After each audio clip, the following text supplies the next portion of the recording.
ಆ ಶೋಗೋಸ್ಕರ ಜನ ನೋಡ್ಬಿಟ್ಟಿದ್ದಾರೆ, ಇಷ್ಟಪಟ್ಟಿದ್ದಾರೆ. ಕೆಲವ್ರಿಗಂತೂ ಸಿಕ್ಕಾಪಟ್ಟೆ ಇಷ್ಟಪಟ್ಟಿದ್ದಾರೆ. ಗಿಲ್ಲಿ ವಿನ್ ಆಗಿದ್ದಾನೆ.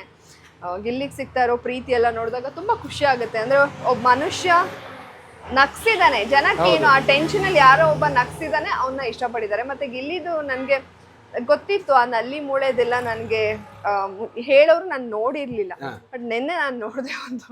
ಸೊ ಅಂದ್ರೆ ಯಾವ್ದೋ ಒಂದು ಸಡನ್ ಆಗಿ ಸಕ್ಸಸ್ ಅನ್ನೋದು ಬರೋದಿಲ್ಲ.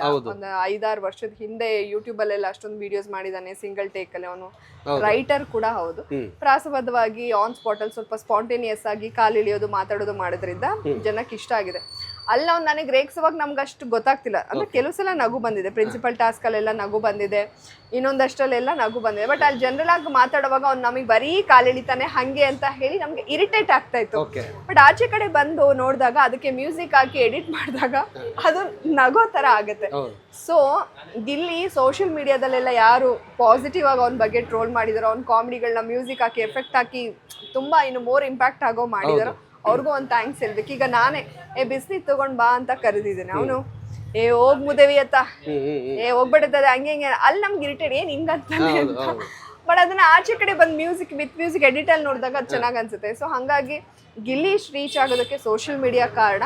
ಸೋಷಿಯಲ್ ಮೀಡಿಯಾದಲ್ಲಿ ಅಲ್ಲಿ ಕೆಲವರು ಅವ್ನ ಕಾಮಿಡಿಗಳನ್ನ ತಗೊಂಡು ಎಡಿಟ್ ಮಾಡಿ ಇನ್ನ ಜನ ನಗೋ ತರ ಮಾಡಿ ಎಲ್ಲ ಮಾಡಿದ್ದಾರೆ. ಸೊ ಖುಷಿ ಆಗುತ್ತೆ ಸಹಜವಾಗಿ.